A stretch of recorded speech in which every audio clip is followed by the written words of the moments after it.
ऐसे पुराण में कई व्यक्ति हैं जो जन्म लेते लेते तुरंत बड़े हो गए। केवल इनकी बात नहीं, सिर्फ वेदमती भी जन्म लेते लेते तपस्या करने के लिए चली गई। वही वेदमती आगे चल करके सीता बनी, जो राम जी की पत्नी बनी। तो माता सीता पिछले जन्म में वेदमती थी।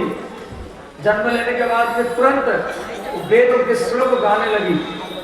कथा तो बहुत लंबा है, ये कथा आप अष्टमी दिन श्रवण करेंगे, देवी भागवत में नवम स्कंद में। तो श्री सुखदेव जी भी जन्म लेते लेते तुरंत भागे जंगल को।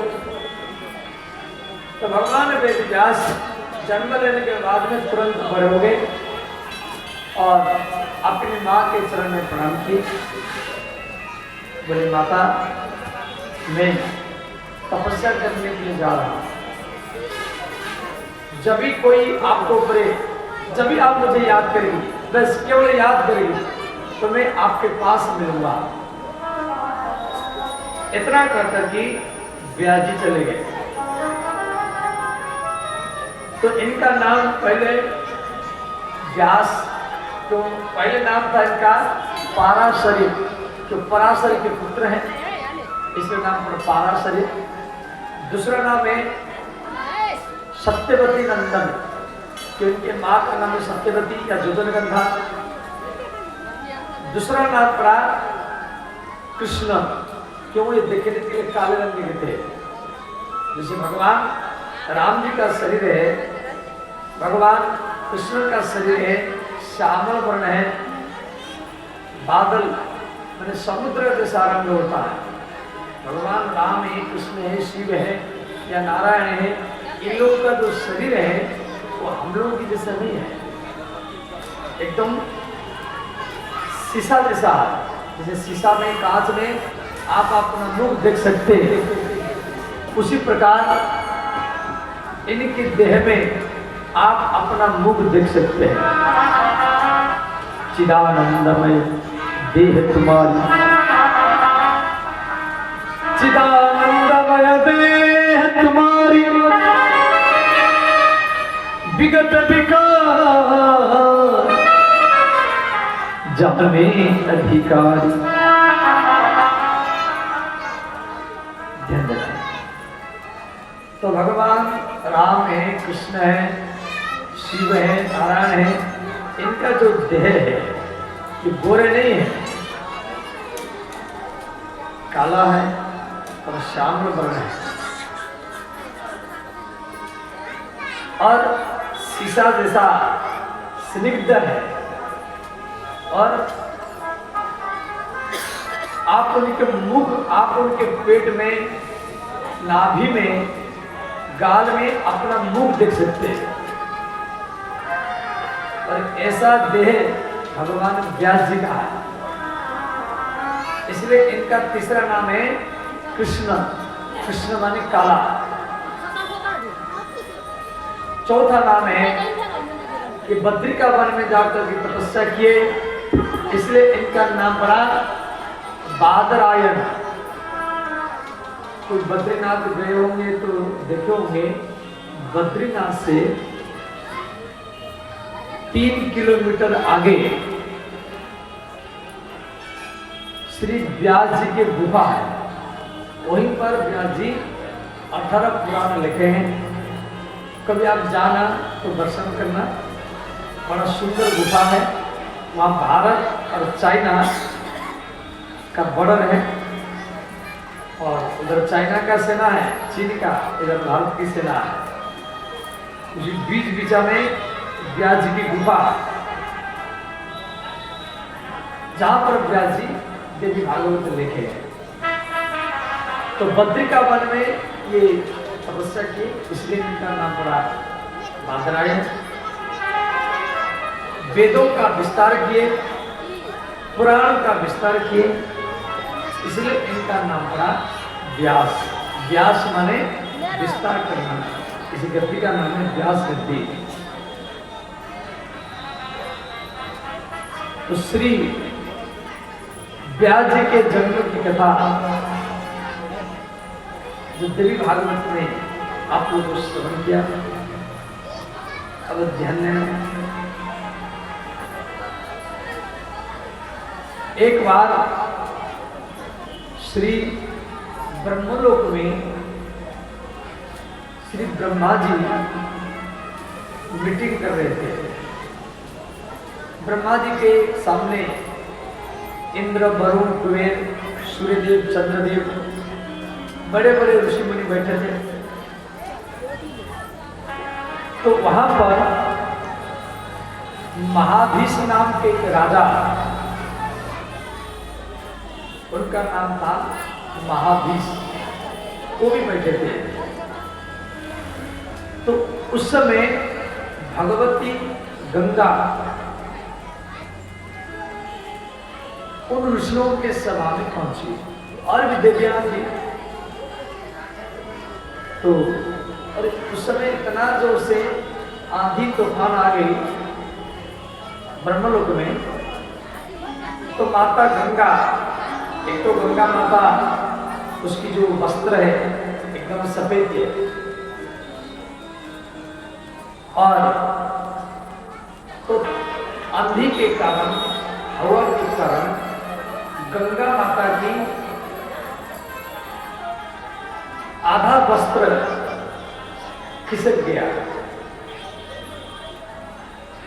अब कोई स्त्री के शरीर में वस्त्र नहीं है, तो जो अच्छे लोग होते हैं वो अपना मुख घुमा देते हैं या अपना मस्तक नीचे कर देते हैं। ये अच्छे पुरुष का लक्षण होता है।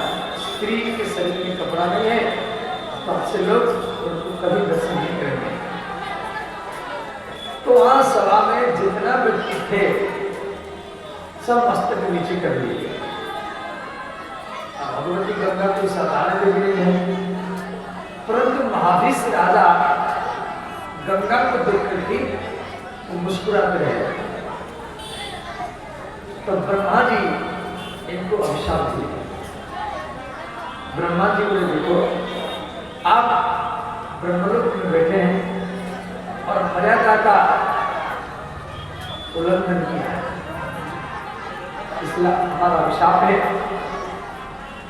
आपको पृथ्वी लोक में मनुष्य बनना पड़ेगा। और गंगा को बोले, हे गंगे, आप इनको देख करके मुस्कुराई थी, इसलिए आपको भी इनकी पत्नी बनना पड़ेगा। ये ब्रह्मा जी अभिशाप दिए ब्रह्मलोक में। तो वही महाभीष राजा कुरुवंश में राजा शांतनु के रूप में जन्म लिए। महाराज शांतनु जो भीष्म के पिता है, भीष्म के पिता का नाम है शांतनु महाराज। तो शांतनु महाराज पिछले जन्म में महाभीष नाम के राजा थे। और वो गंगा ब्रह्मलोक से पृथ्वी पर आ रही थी, तो उसमें ब्रह्मा जी का अभिशाप मिल गया। तो उस समय श्री वशिष्ठ जी के गौशाला में ये देव नाम का एक पशु था, यानी देव नाम का एक देवता, वो वशिष्ठ जी के गैया को चोरी करके ले गया। किसकी गौशाला से गैया कभी चोरी करना नहीं चाहिए। पहले तो भैंस चोरी कर लेगा, दूसरा गैया भैंस। अब वो जो गैया कोई साधारण गैया नहीं है। वशिष्ठ जी की गैया और कामधेनु गैया, उसी गैया का जो दूध देगा उसको कोई रोग नहीं होगा, वो हरदम युवक बनकर रहेगा। इसीलिए ये जो 8 वसु थे, अष्ट वसु, तो देव नाम के वसु को बोले, कल गैया बोले चल हम इसको रखेंगे, इसके दूध पीते रहेंगे, हरदम जवान बन के रहेंगे। देखो, गौ माता के शरीर में 33 करोड़ देवता रहते हैं। गैया के शरीर में श्री पूछ में हनुमान जी रहते हैं, गोबर में लक्ष्मी रहते हैं, गोमूत्र में गंगा रहते हैं, सिंह में राहु केतु, आंखों में सूर्य चंद्रमा, कानों में अश्विनी कुमार, गैया के दोनों नाक के बीच में महादेव जी रहते हैं, चारों चरण में ऋग्वेद, यजुर्वेद, सामवेद, अथर्ववेद, और गैया के स्थान में अमृत सागर है। आप सारा देवी देवता को पूजा करो, जितना लाभ मिलेगा। आप गैया को एक हरी मुट्ठी, एक हरी घास खिला दिया, एक मुट्ठी हरी घास, फिर केला खिला दिया, लड्डू खिला दिया, तो सारा देवता का पूजा होगा। आप गैया को एक लड्डू खिलाएंगे और वो लड्डू महादेव जी के मुख में जाएगा। आप गैया को एक केला खिलाएंगे, वह केला भगवती माता दुर्गा के मुख में जाएगा। देवी भागवत के नवम स्कंद में गौ माता की उत्पत्ति की कथा दिया गया है। वही भगवती दुर्गा गैया के रूप में सबके घर में रहती है। इसलिए नवम स्कंद में है, आगे क्वेश्चन आएगा। तो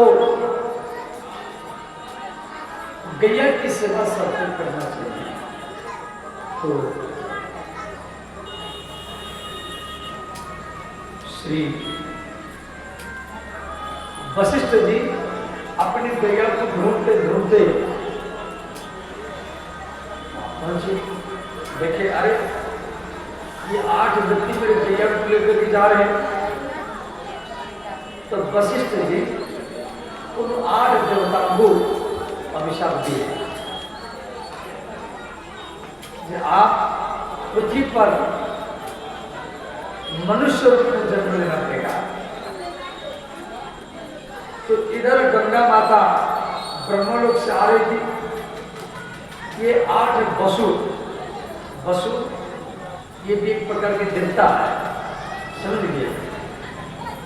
इनको अष्टवसु कहा जाता है। तो वह अष्टवसु उसका बेस बना है।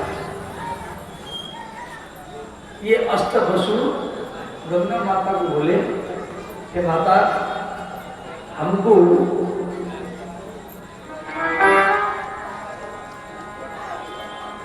वशिष्ठ जी अभिशाप दिए हैं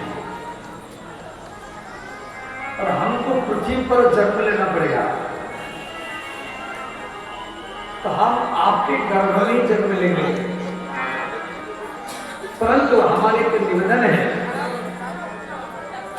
हमको जन्म देने के बाद में आप हमको जल में प्रवाहित कर देना। तो गंगा माता बोली ठीक है, हम आपको जन्म देकर के जल प्रवाहित कर देंगे। ये कथा देवी भागवत में दिया गया है, ध्यान देना। और इधर क्या हुआ, श्री शांतनु महाराज जो हस्तिनापुर के राजा है, हस्तिनापुर दिल्ली, मेरा इसको हस्तिनापुर बोलते हैं। उस समय सारा भारत खंड का राजधानी हस्तिनापुर था। तो ये गंगा के किनारे में जाकर के घूम रहे थे, जंगल में शिकार खेल रहे थे। तो माता भगवती गंगा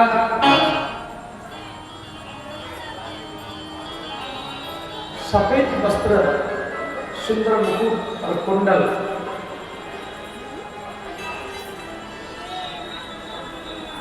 धारण करके और श्री शांतनु महाराज के पास में आकर पहुंची। तो शांतनु महाराज गंगा को देखकर की उनके मन में इच्छा हुई कि ऐसा पत्नी हमको मिले। और गंगा माता तो संत महाराज बोले, हे देवी आप कौन हैं? हम आपको पत्नी के रूप में प्राप्त करना चाहते हैं। तो माता गंगा बोली, एक शर्त में मैं आपकी पत्नी बनूंगी। शर्त क्या है? तो गंगा बोली, मैं जो भी काम करूंगी आप कभी भी मुझे मत रोकना।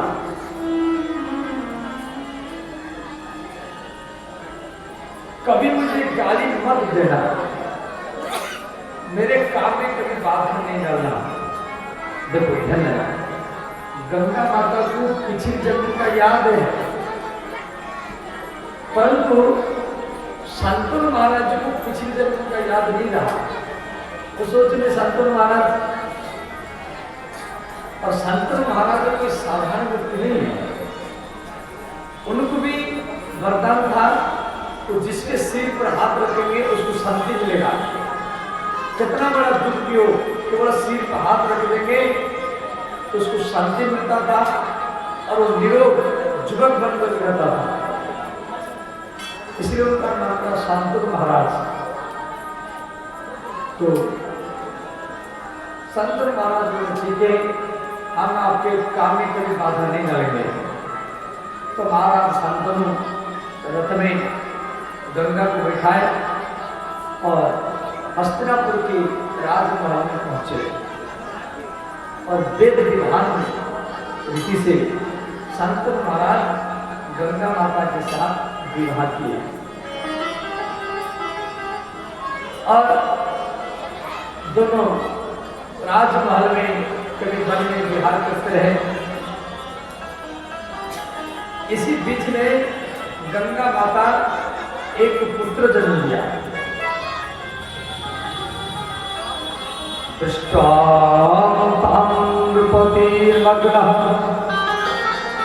पित्रोक्रियं वरानना रूपं यवनं संपन्नः साक्षात् लक्ष्मी परिवार।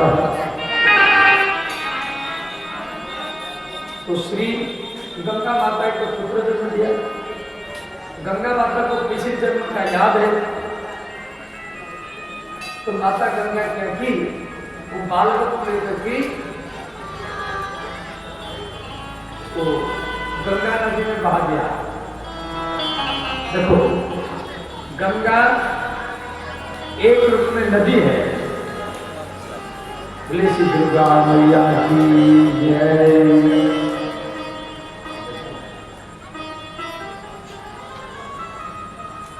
तो गंगा एक रूप में नदी है।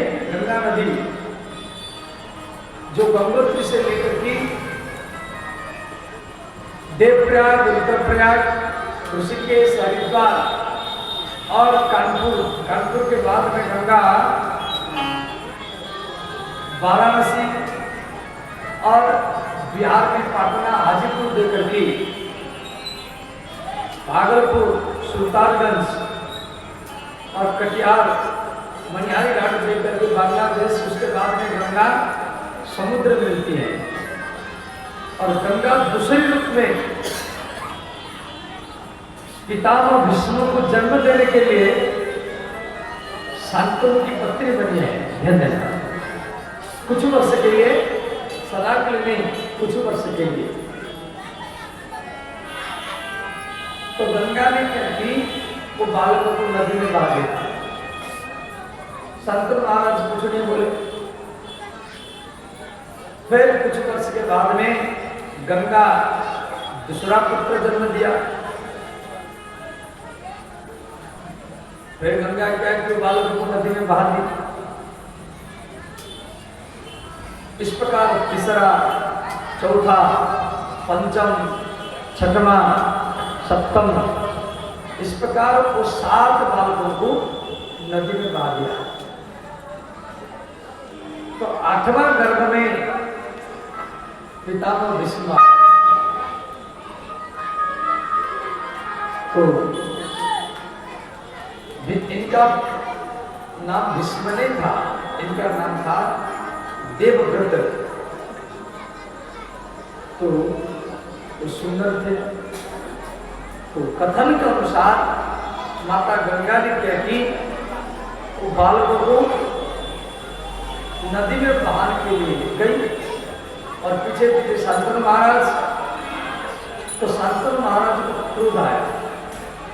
शांतनु महाराज बोले, पापिष्ठे किं करोम अद्य निरयांत विभेषिकिं क्वासी पाप कारणं त्वं पुत्री पापरता सदा।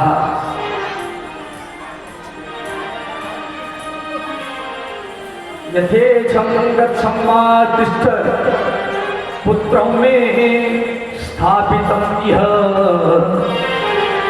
किं करोमि तस्या पापे वंशान्तरकरणाय। शांतनु महाराज गंगा को बोले, हे पापिनी, हे पापिष्ठे, किं करोम अद्य, आप क्या कर रहे हो? मेरे 7 पुत्रों को आप मार चुकी हैं और आगे संतान होगा या नहीं होगा ये हमारे हाथ में नहीं है। इतना सुंदर बालक, ये वंश कैसे चलेगा? हस्तिनापुर का राजा कौन बनेगा? यथेच्छं गच्छम्मा तिष्ठं, आप मेरे पास रहो या चले जाओ, मुझे ये पुत्र चाहिए। तो गंगा माता रुक गई।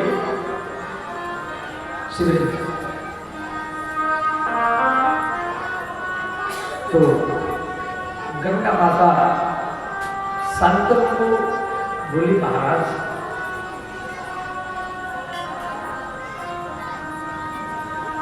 आपको पिछले जन्म का याद नहीं है, मुझे याद है। मैं स्वयं भगवत की गंगा हूं और ब्रह्मा जी के अभिशाप के कारण मैं कुछ वर्ष के लिए आपकी पत्नी बनी थी। अब तो मैं जा रहा, तो आप मुझे रोका है। गंगा देव कार्य मम आगतः। महाराज, मैं देवताओं के कार्य करने के लिए आपकी पत्नी बनी थी और ये जो 7 पुत्रों को मैं नदी में बहा दिया, ये मेरे को वचन दिया था। ये 8 वसु हैं, मेरे को वचन दिया था कि जन्म देने के बाद में आपको नदी में बहा दूंगी। मैं वचन के अनुसार मैं इनको नदी में बहा दिया और इनको उनके लोग भेज दिया। अब मैं आपको छोड़ कर जा रहा हूं